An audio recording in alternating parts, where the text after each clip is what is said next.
guys! Good afternoon! Welcome back to my YouTube channel and starring ka sa Kilanlolan here in Davao City, Philippines. Ayan guys, nasa 4:30 tayo ng afternoon. Nandito na kami. Kasi half day lang ang mga kids. Anyway guys, yung Purple Delight ko, ang dami ng weeds. Ayan. So, kailangan ko na silang linisan. Ayan pa sa dulo. Ang dami ng weeds. Ayan feel ko nag-fungus yan. Ewan ko sa kanya. Tapos, ayan, yung aking cactus. Ayan. Tapos, anyway, guys. Ito pala, nagbunot pala ako ng mga leaves dito. Nag-leaf propagate ako sa kanya. Kaso lang, napansin ko, meron siyang nabali dito. Anyway, okay lang yan. Tapos, ito, nilagay ko dito, para rain and shine natin. Ito, kinuhaan ko na ng mga ito, ganito pero hindi pa naubos kasi baka magtampo siya. Ayan ko na lang mag-dry yung iba, yung kaya kong kukunin ko. Tapos paulanan ko siya guys kasi kahit manas ba ang tawag dyan, manas yung mga leaves niya, doon sa ilalim, sa roots niya, super dry. Kaya kagabi, dinligan ko siya guys. So anyway, napakaganda ng ating mga Purple Delights. Ayan. Tapos this one, basa pa, diniligan ko kagabi. Tapos alam nyo, meron akong nilagay dyan na mga Mendoza yan. Ayun pa, Mendoza. Ayan. Tapos this one, ito guys, naipakita ko na ba to sa inyo?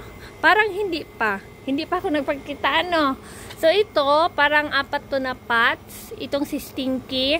Tapos, di ba meron ako mga clay pots na malalaki? Meron pa akong naiwan kasi na 2. So, ang ginawa ko, lahat ng propagation ko na Stinky, ayan, ginawa kong ganyan. O, di ba? Mas maganda sila pag yung pundok-pundok, marami. So, ito parang 4 pots. Tapos, this one, 4 or 3 pots. Yan. Tapos, napaulan na yan guys. Ilang araw. So, yan ko na lang yan siya para mas lalong lumaki. Ito yung mother plant. Si mother plant, pugot din ako ng pugot para mas lalo siyang kumapal. Kaso lang, parang nagka-fungus ito. Pero hayaan ko na. So, mayroon pa akong another propagation. Ayan. Ito matagal na to. Almost 1 year na ata to dito. Oo, pero kinuhaan ko na yan, pinugot-pugutan ko na guys. Malaki ang pot na tao. Ayan. Tapos ito, si Mendoza, ito yung natamaan ng bola. Ayan, tingnan nyo, nalata. Partijud kaayo kasayang. So, nilagay ko siya dito, kasi parang hindi siya makita doon doon na area. Pag nasa baba, kaya nilagay ko siya dito. Tapos ito, yung cheesecake natin na maganda, nilabas ko. Dito sa labas, as in sa labas talaga. Mainit guys. Tapos alam nyo, yung leaf propagation ko, ayan, tadang-tadang. Diba? Marami na tayong leaf propagation. Maliliit pa yung dahon niya. So you can see, patagilid yan. Tapos kagabi, kasi super dry ng soil, medyo nabasa siya. So, okay lang naman nabasa siya. Binabantayan ko kung mayroong magfungus. Wala naman so far. Okay naman. Tapos, ito yung pinugutan ko ng mga leggy. Ayan, marami na pong tubo. Tapos, this one, parang na-update ko na kayo. Ito yung propagation, leaf propagation natin last month. June. Tapos, guys, dito na area, mag-update ako sa inyo. Dito ko nilagay si Mendoza. Dito to sa likod, kasama itong mga cactus natin na nasa likod. Tapos ito, mas lalong dumami ang babies. Ayan, niyaan ko na. Hindi kasi ako masyado mahilig sa cactus, pero ngayon nagagandahan ako sa mga ganito. Tapos yan, medyo malaki na ang baby ni Mendoza. Nice, plant pa more. Maganda na yung mga babies na mga Mendoza natin. Ayan. Tapos merong nagfungus. Ayan, kukunin ko yan. Nasasayangan ako sa mga ganito guys. Anihirapan ako magsalita kasi sa splint ko. Lagay ko lang dyan. Tapos, ayan. Medyo, ito kailangan niya ng araw. Hindi kasi siya naaarawan guys. Tapos ito yung, napakadami na nating as in. Parang, ano to, Merine. Oo, nung tinanim natin to, di ba, ang liit pa. Last March. Oo, pinugutan natin, may propagation na tayo dyan.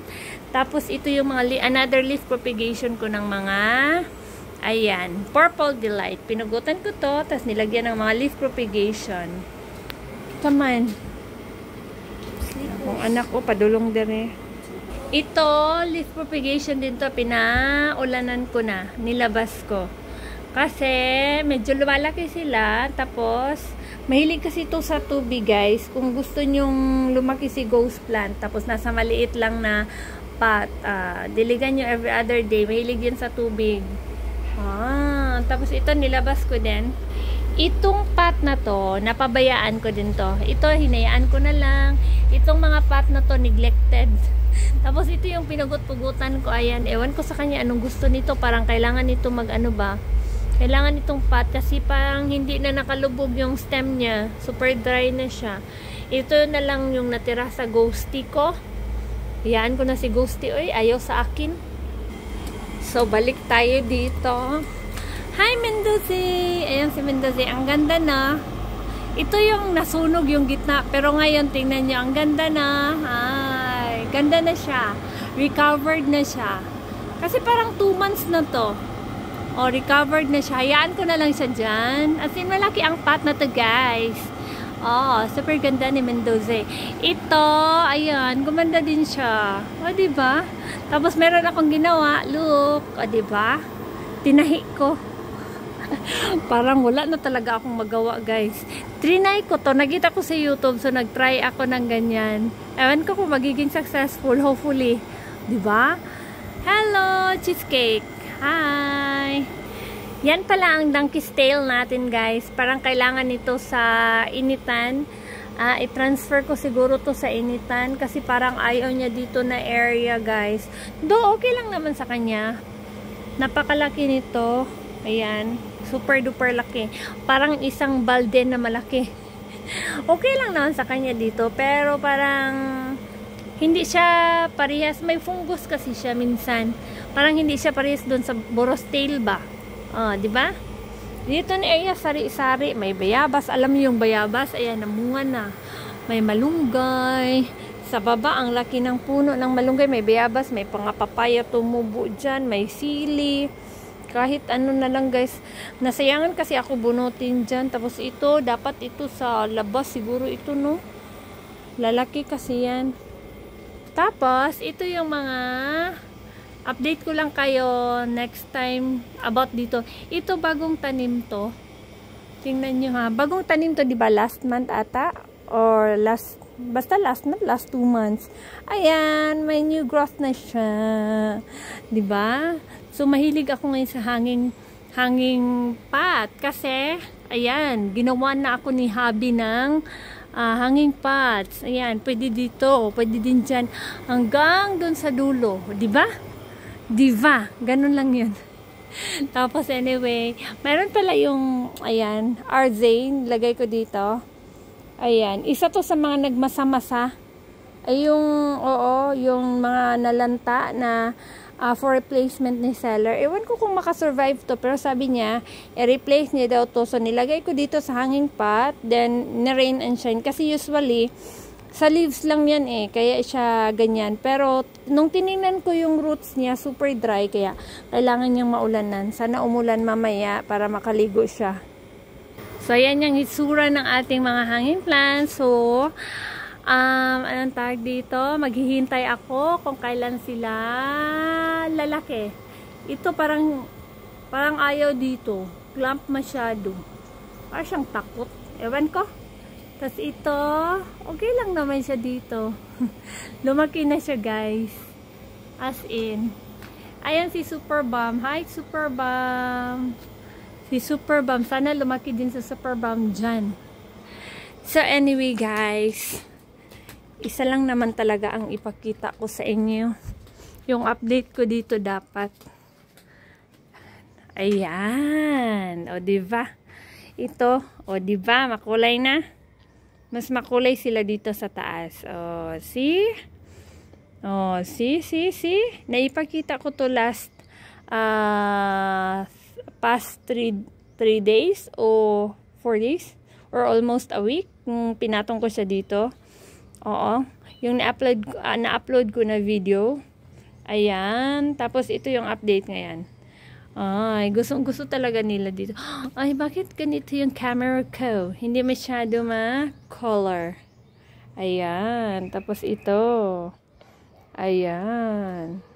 Excited ako dito. Alam nyo, ang ginawa ko, may mga, like for example, this one, nag-stem root siya, tapos may mga roots. Kunin ko yan, tinatanim ko dyan sa mga maliliit para magiging puno siya, punong-puno, kagaya nito. O, diba? So, ayan po yung mukha ng ating mga succulent area. Dito, doon sa baba, doon, si Kuya, ayan si Kuya, kaon siya ice cream. Doon, tapos doon sa likod. Marami na tayo, no? Tapos yung mga air plants ko dyan, tapos may laban na tayo. Saman. Gido, be? Smile daw? Say hi daw sa akong vlog. Hi. Hi lang? Hi. O sa man imong maingon? Ice cream. Subscribe. Subscribe sa ice cream? No? Ay, kaon-kaon. Pwede siya sa tindahan. So, ayan guys, medyo lumalawak na yung ating succulent area. So, happy naman ako sa journey na to. Thank you so much guys sa palaging panonood. Shout out tayo. Manood din kayo sa video ng Succulent Bliss. At saka, hindi ko sila kilala ha, actually in person. Pero mayroon kasi silang mga succulent din. Succulent Bliss, Emergent Succulent. Tapos, dati mayroon pa akong kasabayan, si Succulent Davao. Na-amaze din ako sa succulent nila kasi na-rain and shine nila. Mayroon din na sunburn. Parang same lang. Unya na nag-video pa ko. Same lang kami ng mga experience. So, nakaka-happy, diba? So, nakakakuha ka ng mga tips din sa kanila. Ganun ang gawin. Pero, ewan ko kung until now, parang gumagamit pa rin sila ng pamis. Pero ako, hindi na ako gumagamit, guys. Pure garden style lang ang gamit ka. Okay. So, thank you so much for watching. See you on my next vlog. Shout out kay Ma'am Babylin. Hi, Ma'am Babylin. Lagi po siyang nanonood. At saka kay Ma'am kay Ma'am Nora. Hi, Ma'am. Bye-bye. Thank you sa palaging panonood. Bye kaya. Dako na ako ang anak sa una mag-vlog ko. Gamay pa kayo na siya magsando-sando. Karon, ay, big boy na. So, mababa na ko aning naka-ladder kasi ako guys. Ayan. Kasi medyo mataas this area. Ayan, naka 0.5 tayo. Ay, ganahan nakaayo ko. Pagandahin natin yung succulent area. So, hopefully, pag nagdating dito si Habi, yung ito, magpapaano ako, anong tawag doon? Patabang ko ka ng alsa. Oo, kay bugat. Tapos, pinutol ko yung malunggay dyan na area. Kasi, hindi siya makalabas doon. So, para mas lalo siyang kumapal. Meron pa akong malunggay doon, guys. Tsaka bayabas. Pinutol ko yung isang bayabas dito. Oh, dyan. Ayan, oh. Pinutol ko dyan. Marami tayong, daghang tag-harveston. Nga, laban na. Kung malapit lang sana kayo, bigyan ko kayo. Marami siyang bunga, mga 30s ata. Kung ika-count mo. Pero hindi mo makita dito. Ay, against the light. Ayan. Okay. Di pa rin. Against the light pa rin. So, ayan guys. Thank you so much for watching. See you on my next vlog. Bye. Ha?